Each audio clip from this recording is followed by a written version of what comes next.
All right, everyone, welcome back for another deep dive with Snarful Solutions Group. Yeah.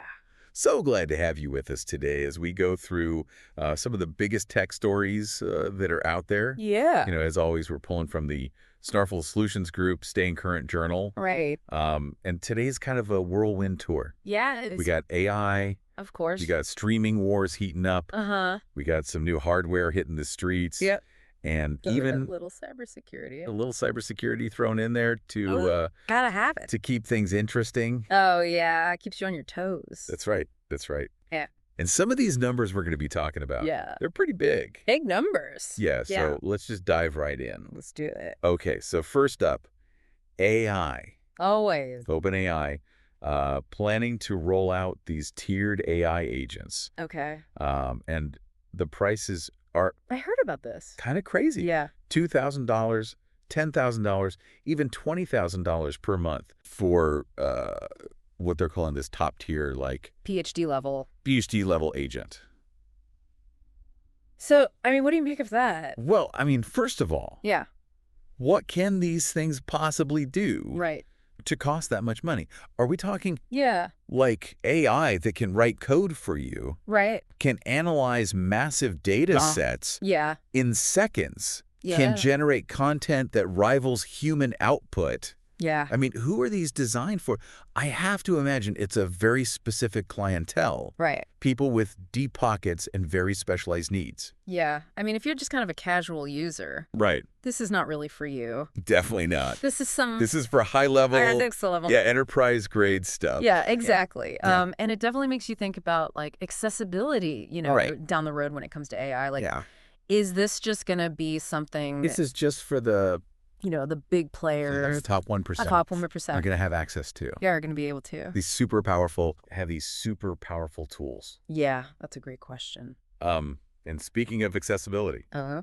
Scale AI just landed this multi-million-dollar contract I saw this. with the US Department of Defense. Interesting. Right. Very interesting. For their Thunderforge system, which is an AI designed for military planning and operations. Military applications. This is where it starts to get a little dicey. A little scary. Yeah, a little bit. What are your thoughts on that? Well, on one hand, you can see the potential benefits, right? Right. An AI that can analyze battlefield data in real time, predict enemy movements, optimize troop deployments. I mean, that could save lives, potentially. Yeah. But- Big. But yeah, the thought of an AI making strategic decisions in warfare, I don't know about that. Yeah, that's a little unsettling. a lot of power to put in the hands of Algorithm. an algorithm. Right.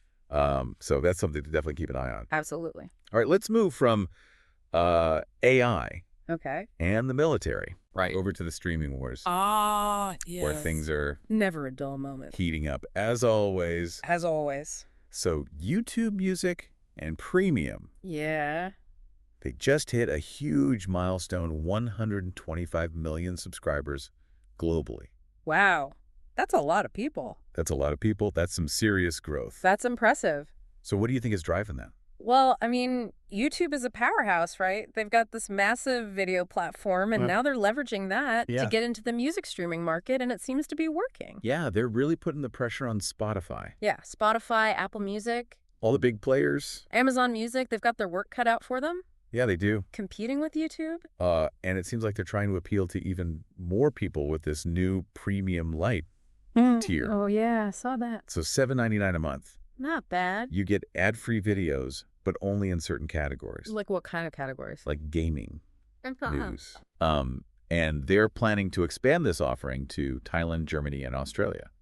Interesting. So they're testing it out Yeah, in different markets. yeah. What do you think the strategy is there? Well, it could be a couple of things, All right? right. Maybe they're trying to capture a specific audience. Okay. People who don't necessarily want or need a full premium subscription, Right. but they still want an ad-free experience for certain types of content. Yeah, like maybe you're a gamer Exactly. and you're tired of seeing all the ads. Yeah, and you're willing to pay a little bit Yeah, to get rid of them. but you don't care about the music. Exactly. So Premium Lite makes sense. Premium Lite Makes sense for you. makes sense for you. Yeah. So it's kind of a smart way to segment the market. Absolutely. All right, let's shift gears again. Okay, I'm ready. Talk about some new hardware. All right. So AMD Love some new hardware. They just released these new Radeon RX 970 and 970 XT graphics cards. Oh, yeah, I've heard good things about these. Yeah, they're pretty impressive. 16 gigabytes of VRAM. Lower power consumption. That's good. This is serious processing power. Yeah, for people who don't know, why is that a big deal? 16 gigabytes of VRAM. Well, What does that mean for the average gamer? I mean, if you're a gamer and you want to play the latest games Uh-huh.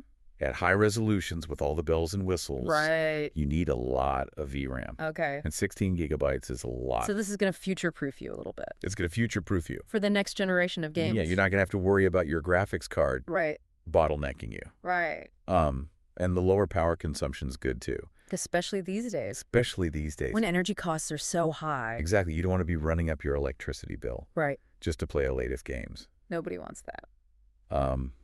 But there are some trade-offs. There always are, right? There always are, right? What are we looking at here? So these cards are bulkier than some of the competition. Okay, so might not fit in every PC case. Right. You might have to upgrade your case. Right. And they also lack a reference design. So what does that mean? So basically, AMD isn't making their own version of these cards. Okay. They're only releasing the specs. So it's all third-party manufacturers? And then third-party manufacturers are making their own versions. Got it. So you might see some variation in terms of performance and cooling and things like that. So you have to do your research? You do your research. Before you buy. Exactly. Good to know. But overall, these cards are pretty impressive. Yeah, AMD is really stepping up their game. Yeah, they are. In the GPU market. All right. And on the Apple side of things, Okay. they're dropping this new M3 Ultra chip, This thing is a beast. which is actually built from two M3 Max chips. Wow. So we're talking So it's like a chip with a chip on its back. pretty much Wow. Thunderbolt 5 80-core GPU, up to 512 gigabytes of memory. That's insane. I mean, what kind of impact do you see this having? Well, this is going to be a game changer for creative professionals, right? Right. Video editors, graphic designers, Yeah. people who need a lot of processing power. Researchers. Researchers, definitely. Anyone doing like AI development. Oh, yeah. That kind of stuff. I mean, imagine editing 8K video in real time, Yeah.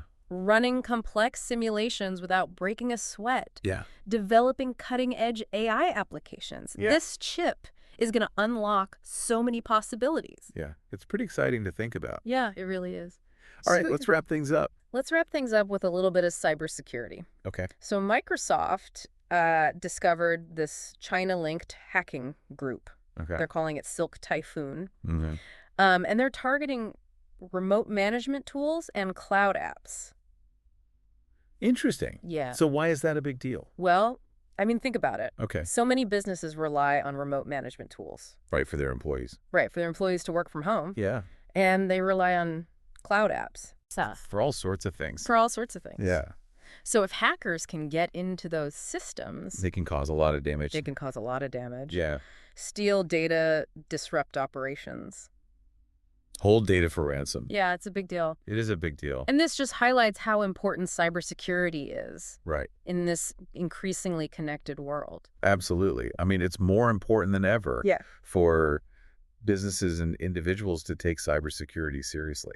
So everyone out there listening, Yeah. make sure you're taking the necessary steps Update your software. to protect yourself. Use strong passwords. Yeah. Be careful about what links you click. Don't click on those phishing emails. Exactly. All right. So that's a wrap on today's Tech News Roundup. Wow. We covered a lot of ground. We did.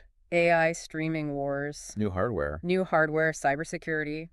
A little bit of everything. It's clear that the tech landscape is constantly changing. Always evolving. So what's your final takeaway from all of this? I think the biggest takeaway is that we're living in a really exciting time. Yeah.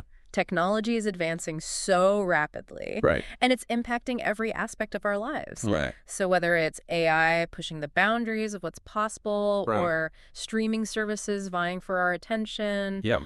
or new hardware unlocking these crazy capabilities, Yeah. it's important to stay informed That's informed. and be adaptable. Be adaptable because things are changing fast. That's the name of the game. That's the name of the game. In the tech world. All right. Thanks so much for joining us for another deep dive. My pleasure. We'll see you next time. See you later. Bye.